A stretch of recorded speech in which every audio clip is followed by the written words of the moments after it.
Assalamu alaikum wa rahmatullahi wa barakatuh. We will continue Surah Al-Baqarah Tafsir with a newer approach to study groups of verses categorized by themes. We have been identifying a ring pattern within groups of verses in the Quran. Please do comment on your observations with regards to the connection between verses. Today we will cover from verses 63 to 66 of Surah Al-Baqarah. Bismillahir Rahmanir Rahim. Please watch the video on explaining this entire ring pattern for Surah Al-Baqarah in the summary video.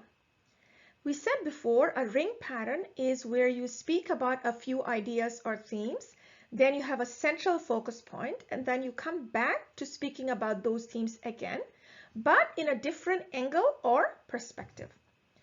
We will continue discussing the favors on Bani Israel in this box, today covering from verses 63 to 66. We noticed in our previous videos how this section on Bani Israel, who are the Jews, begins and ends with the favors on Bani Israel from Allah, showing a smaller ring pattern within the big ring structure observed in the entire Surah Baqarah, as we discussed in previous videos. Let's make some connections with the verses, as we always do, as the main focus of these videos. In the first verse, 63, we learn of a covenant, which is like a promise or a contract that was taken from Bani Israel to have faith and to act while obeying the Torah 100%, not partially or choosing this and that to follow and exempting any ruling that is not convenient. So we learn here that Allah subhanahu wa ta'ala showed the importance of this covenant or promise by actually raising the Mount At-Tur above their heads to highlight the importance of the complete obedience to Allah. There is general agreement among the interpreters of Tafsir that this literally means that a mountain, either the Sinai or a mountain from Palestine, was uprooted and made to physically move and float over the Israelites to frighten them. So in this verse, to take hold with strength is understood to mean acting obediently and resolving to act upon the Torah given to Musa. The emphasis here is that this covenant was taken with the mountain over their heads so that they would fear Allah. The root word used here is taqwa, to point to this fear of Allah. Imagine, would we dare to disobey if we were subject to the fear of the mountain falling over us? Never, is what we are thinking. But Bani Israel still had disobeyed, despite the severe warning.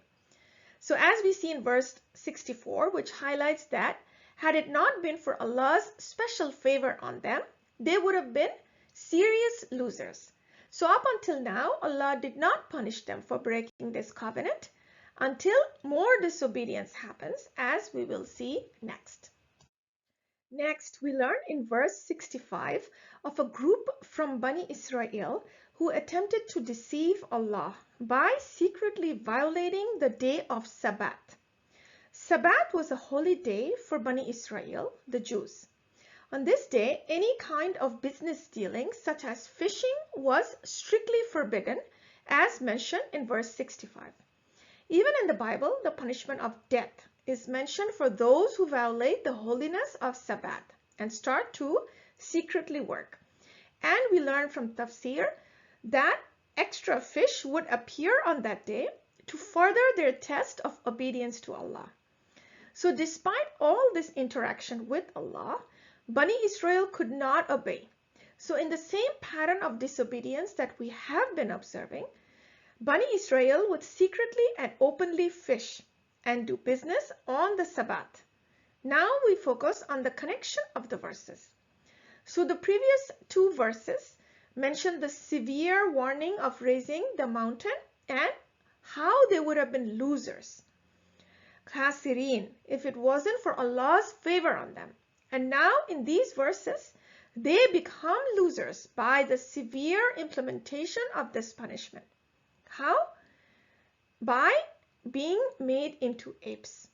So Allah describes them as khasi'in, meaning being lowly, outcast, and despised as apes.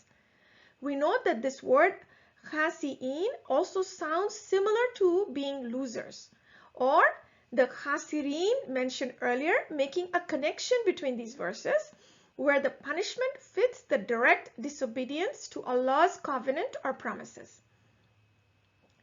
The second point I want to emphasize is in verse 66 that the punishment was given to serve as an outcome and to discourage such sins for those present and for future generations. For example, in Saudi, the crime rate is so low because the punishment is severe. And this verse also mentions the punishment serves as a lesson for those who did fear Allah or had taqwa. Remember, this group was mentioned earlier in verse 63 as those who will have taqwa of Allah when the mountain was raised. And this group is mentioned again as those who did have this fear of Allah and obeyed. So this punishment serves as a lesson for them also to see what could have gone wrong. So reflect on how we have taqwa by just reading these verses. Would we have dared to disobey had the mountain been raised over us to make this promise of obedience? How is our level of taqwa as Muslims compared to Bani Israel as a nation? If you are enjoying observing the ring pattern within Surah Al-Baqarah, I also have a book on sale on Amazon for discussing ring pattern in detail for both Surah Baqarah and Imran as shown here in this picture. If you have benefited, please like, subscribe, comment, and keep watching this series. Assalamu alaikum wa rahmatullahi wa barakatuh.